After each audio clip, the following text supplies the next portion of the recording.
नमस्कार छात्रों, आप सभी का पुनः स्वागत है इस हिंदी पाठ के चैनल में।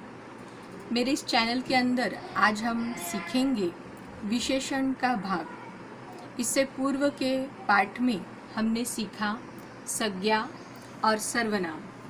विशेषण कुछ एक उदाहरण यहाँ पर है। सुंदर बच्चा हंसता है, वहाँ 4 किताबें हैं, वहाँ ऊंचा भवन है, कुछ लोग बाहर से आए हैं, यह लड़का अच्छा है, 1 किलो चावल लाओ। उपर्युक्त वाक्यों में सुंदर, 4, ऊंचा, कुछ, यह तथा 1 किलो संज्ञाओं के बारे में कुछ विशेष जानकारी देते हैं। इनके आधार पर हम यह कह सकते हैं कि यह कुछ विशेष जानकारी देकर उस शब्द को और उस वाक्य के अंदर सर्वनाम या संज्ञा को कुछ एक जानकारी के लिए ही प्रयुक्त कर रहे हैं। जैसे देखो यहाँ पर इसकी परिभाषा समझ के लेंगे। जो शब्द संज्ञा या सर्वनाम की विशेषता बताए उन्हें विशेषण कहते हैं। जैसे सुंदर, 4, ऊंचा, कुछ, यह 1 किलो आदि। विशेषण शब्द जिस शब्द की विशेषता प्रकट करता है उसे विशेष कहते हैं। जैसे बच्चा, किताबें, भवन, लोग, लड़का, चावल। विशेषण के 4 भेद हैं। यहाँ पर आपको परीक्षा में ये प्रश्न हमेशा पूछा जा सकता है कि विशेष्य बताओ और विशेषण भी बताओ। तो कुछ एक जानकारी जो विशेष रूप से हम बताते हैं उसे विशेषण कहते हैं। अब विशेषण के भी 4 भेद हैं। सबसे पहला है गुणवाचक विशेषण। हम कभी भी संज्ञा या सर्वनाम के बारे में जो विशेष रूप से जानकारी बताते हैं उसको विशेषण कहते हैं।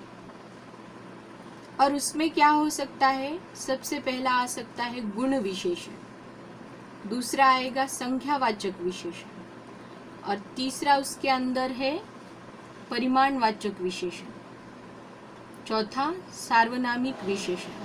तो ये विशेषण के कुल मिलाकर 4 प्रकार है, 4 भेद है। सबसे पहला देखते हैं गुणवाचक विशेषण किसे कहते हैं। काला बैल बैठा। कुछ उदाहरण यहाँ पे हम जरा ध्यान से देखेंगे। मैं यहाँ पर आपको इन शब्दों को भी दर्शा रही हूँ। तो यहाँ पर जो बोल्ड किए हुए शब्द हैं उन्हें जरा ध्यान से देखें। काला बैल बैठा, मेहनती लड़का आया, ऊंचा महल देखो, सफेद कागज लाओ। अब इन वाक्यों में रेखांकित शब्द या फिर बोल्ड किए हुए शब्दों को देखें। काला, मेहनती, ऊंचा तथा सफेद। तो ये शब्द एक के बाद एक किस चीज को दर्शा रहे हैं? पहला शब्द दर्शा रहा है रंग को, दूसरा दर्शा रहा है रूप को, तीसरा दर्शा रहा है गुण को और चौथा दोष, आकार आदि को वो दर्शा रहे हैं। तो ये शब्द विशेष जानकारी देते हैं, इसीलिए इन्हें गुणवाचक विशेषण कहते हैं। इसके बाद आता है संख्यावाचक विशेषण। यात्रियों ने 9 दिनों में यात्रा पूरी की। सभा में बहुत स्त्रियां थी। चाचा जी 3 बजे दिल्ली पहुंचे। मैं दुगना काम करता हूँ। उपर्युक्त वाक्यों में रेखांकित शब्द शब्द 9, बहुत, 3 तथा दुगना इन विशेषण शब्दों से संज्ञा अथवा सर्वनाम की संख्या का बोध होता है, अतः उन्हें संख्यावाचक विशेषण कहते हैं। संख्यावाचक विशेषण के मुख्य 2 भेद हैं। अब यहाँ पर आपको ध्यान रखने में सबसे पहले इस चीज को ध्यान में रखना है कि ये सभी शब्द संख्याओं को दर्शा रहे। पहला जो शब्द था वो गुण को दर्शा रहा था, गुणवाचक विशेषण, और दूसरे जो ये शब्द है ये सारे शब्द संख्या को दर्शा रहे। तो संख्यावाचक विशेषण के भी 2 मुख्य प्रकार है। भेद है। एक है निश्चित संख्यावाचक विशेषण, दूसरा है अनिश्चित संख्यावाचक विशेषण।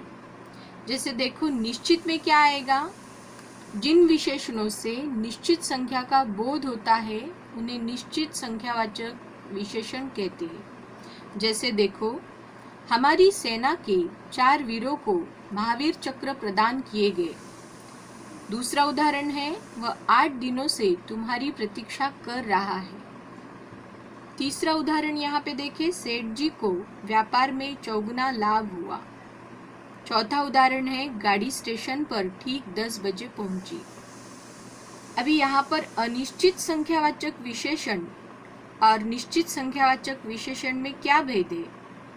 अनिश्चित संख्यावाचक विशेषण किसे कहते हैं? जिन विशेषणों से अनिश्चित संख्या का बोध होता है उन्हें अनिश्चित संख्यावाचक विशेषण कहते हैं। इसका उदाहरण देखो, रेल की पटरियों से कुछ फासले पर पानी की एक टंकी थी। कुछ शब्द क्या दर्शा रहा है? अनिश्चित संख्यावाचक विशेषण। वैसे दूसरा उदाहरण यहाँ पर है, हमें सब धर्मों के प्रति समभाव रखना चाहिए। यहाँ पर सब। तीसरा उदाहरण है, देश के लिए अनेक वीरों ने हंसते हुए प्राण दे दिए। देश के लिए अनेक शब्द आया है यहाँ पर। तो यहाँ पर हम उनकी कोई भी निश्चितता नहीं स्पष्ट कर पाते, तो अनिश्चित संख्या इसे कहते हैं। चौथा उदाहरण, मैंने उसे कई बार समझाया पर वह न माना। तो इस तरह से आज हमने विशेषण के आधार पर विशेषण के 2 भेदों को भी सीखा। विशेषण किसे कहते हैं उसका पुनः हम एक बार अवलोकन करते हैं। जो शब्द संज्ञा या सर्वनाम के लिए विशेष रूप से जानकारी प्रकट करते हैं उन्हें विशेषण कहते हैं।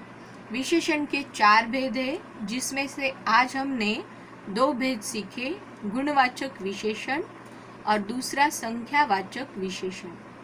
संख्यावाचक विशेषण में भी 2 प्रकार है, निश्चित संख्यावाचक विशेषण और दूसरा अनिश्चित संख्यावाचक विशेषण। इसके बाद के 2 भेद जो शेष है वो हम कल की तासिका में देखेंगे। आपको इस पर आधारित कुछ एक प्रश्न भी मैं कल ही आपको दूंगी। और हाँ, मेरे इस वीडियो को देखने के लिए बहुत बहुत धन्यवाद। इसको लाइक, शेयर और सब्सक्राइब करना न भूलें। बहुत बहुत धन्यवाद।